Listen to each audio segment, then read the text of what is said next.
Vampires, love them or hate them, they are a staple when it comes to modern media, and you can't deny that even though it has been memed to hell by now thanks to Twilight or other satirical vampire movies, it's still a widely popular trope, especially when it comes to anime. Now, I personally don't have much interest in the trope myself because to me, stories involving them are usually the same, humans fighting vampires or stuff like that. So when I first watched the Case Study of Vanitas, I was like, yeah, this is going to be one of those animes that is good, but I'll just forget eventually. However, after giving it another go, I actually found myself enjoying it a lot, and it definitely has nothing to do with how good the female characters look.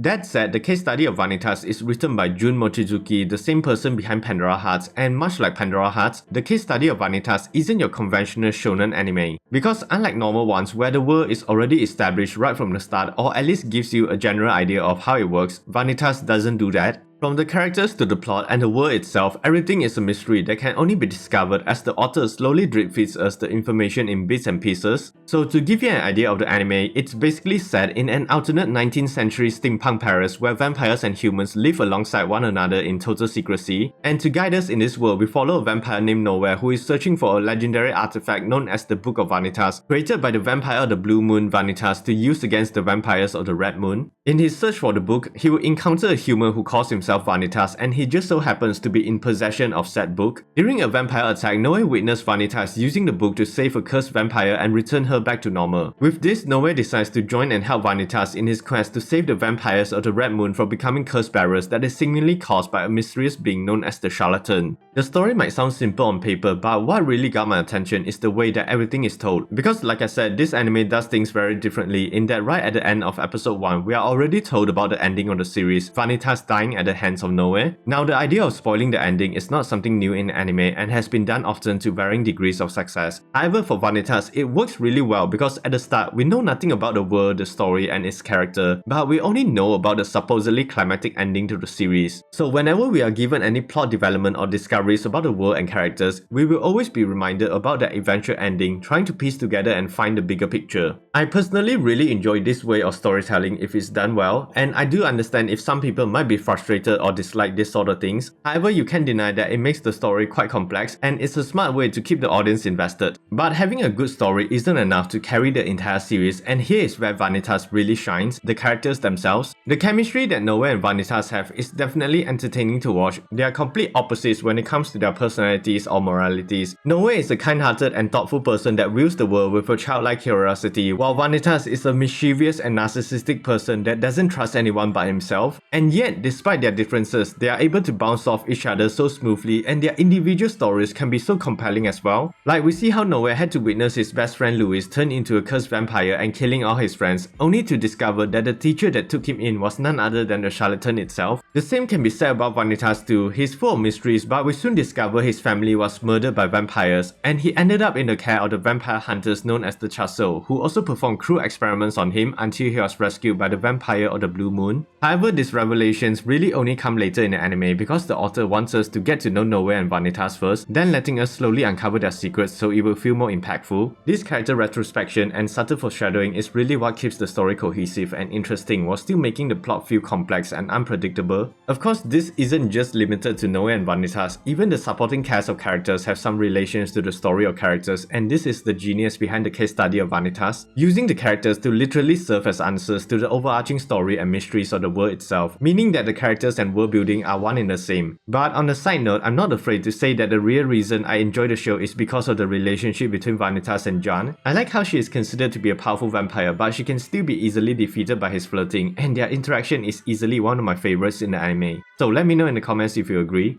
As for the production quality of the Case Study of Vanitas, when you see the name Studio Bones attached to it, you can already expect quality, and that is exactly what we get. The anime looks great with the animation and some equally amazing composition thanks to famed Monogatari director Tomoyuki Itamura and chief animation director Yoshiyuki Ito. Just by looking at the cinematography, you can already tell it takes some inspirations and style from the Monogatari series. But besides that, the character designs are definitely the highlight for me because if anyone is familiar with Mochizuki's past work, you will know that her character designs are always very good looking, not to mention that drip game is strong. The male characters all have the typical handsome by shonen look, while the ladies are able to draw you in with their elegance and beauty. And let's face it, most of the cast look attractive, and it's just how the author wants you to feel when watching the anime. You can't tell me that John and Domi aren't cute as fuck. Now for music is subjective because some people might enjoy or not enjoy it, but I personally found it to fit the anime really well. Considering that it takes place in Paris, the background music at times really helped to set the mood and tone for specific scenes, and I enjoyed that aspect a lot. Also, I have to at least mention the opening because it really does slap and it applies to the first and second one. Both follow the trend of many animes that have an upbeat and catchy song, but in reality it has some very dark themes. I really enjoy seeing how they animated out the beautiful locations in Paris. It was definitely a nice touch.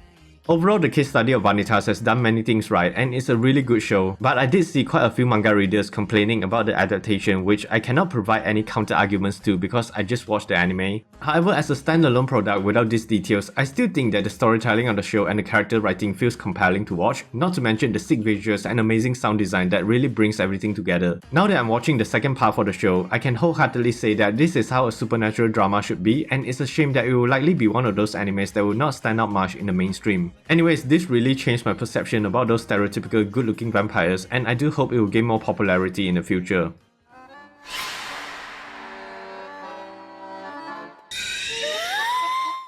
So yeah, have you watched the Case Study of Vanitas and what are your thoughts on the show? I would love to hear them in the comment section down below. Also, who's your favorite character and tell me why it's Jan? If you enjoyed the video, please leave a like, subscribe to the channel and hitting that notification bell for more anime content in the future. As always, thanks for watching and stay safe everyone.